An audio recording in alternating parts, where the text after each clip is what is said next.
Have you ever felt like you're hitting a wall? Like every step forward is met with another obstacle, another closed door. It's a frustrating, deflating experience, and it's easy to feel like you should just give up.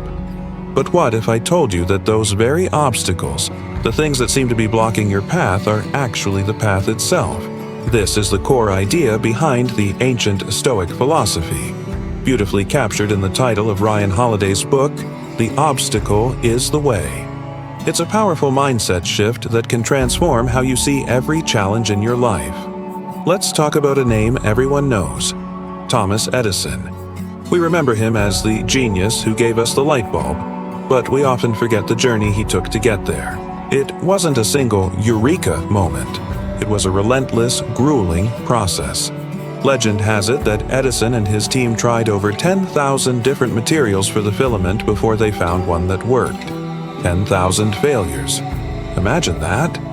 A reporter once asked him, "How did it feel to fail 10,000 times?" Edison's response is the perfect embodiment of our theme today. He said, "I have not failed 10,000 times. I have not failed once. I have succeeded in proving that those 10,000 ways will not work. When I have eliminated all the ways that will not work, I will find the way that will work." Do you see the shift? He didn't see each failed experiment as a setback. He saw it as a necessary step forward. Each failure was a piece of the puzzle, a lesson learned, a guidepost pointing him in a new direction. Each obstacle wasn't just in his way, it was his way. It was the only way to get to the solution. The darkness of each burnt-out filament was the very thing that led him to the light. This is the essence of resilience. It's not about avoiding failure, it's about reframing it. It's about understanding that every problem contains its own solution, and every challenge is an opportunity for growth. Think about your own life. That project at work that seems impossible? It's an opportunity to develop new skills, to learn how to manage complex tasks and to prove your capabilities. That difficult conversation you've been avoiding. It's a chance to practice courage, to build stronger relationships, and to speak your truth. That fitness goal that feels so far away? Every tough workout, every sore muscle, is building not just physical strength, but mental fortitude. The struggle is the transformation. The Stoic emperor Marcus Aurelius wrote, "The impediment to action advances action. What stands in the way becomes the way." It's a bit of a mental judo move. Instead of pushing against the obstacle with all your might, you use its energy to propel you forward. When you're faced with a problem, don't ask, "Why is this happening to me?" Ask, "What can this teach me? How can I use this? What opportunity is hidden within this challenge?" This mindset doesn't make the problems disappear. Life will always have obstacles. Edison still had to go through the grueling process of testing thousands of materials. What it changes is your relationship with those problems. You stop being a victim of your circumstances and start being the architect of your response. The obstacle is no longer a dead end. It's a detour that might lead you to an even better destination than you originally planned. Let's break down how to apply this. First, practice objective perception.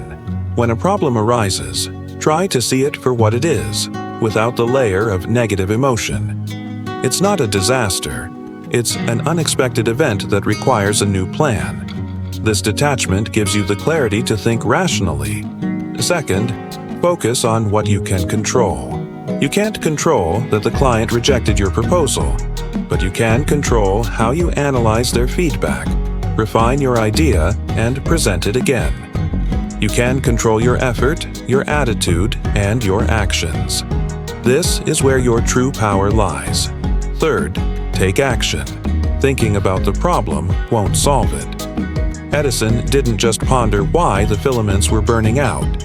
He went back to the lab and tried another one, and another, and another. Action creates momentum. Even a small step in the right direction can break the paralysis of feeling overwhelmed. Each action, like each of Edison's experiments, is a form of learning. It's gathering data on what works and what doesn't. Finally, cultivate a mindset of growth. Believe that you can improve, learn, and adapt. Every obstacle you overcome builds your resilience muscle. The more you practice facing challenges head-on, the more confident and capable you become. You start to see obstacles not as threats, but as a chance to prove to yourself just how strong you are. Each challenge becomes a new chapter in your story of growth and achievement. So, what's the obstacle in your life right now? What feels like a massive, unmovable wall? I want you to look at it differently. See it not as a barrier, but as a test, a puzzle, an invitation. It's an invitation to be creative, to be resourceful, and to be resilient. Just like Thomas Edison, you need to understand that each attempt, each failure, is not the end of the road. It's part of the process. It's the light waiting to be revealed. The obstacle in front of you is not blocking your path. It is your path. Embrace it, learn from it, and let it make you stronger. Thank you so much for watching. If this message resonated with you, please hit that like button and subscribe for more content on building a resilient and meaningful life. I'd love to hear in the comments what obstacle you're turning into your way. See you in the next video.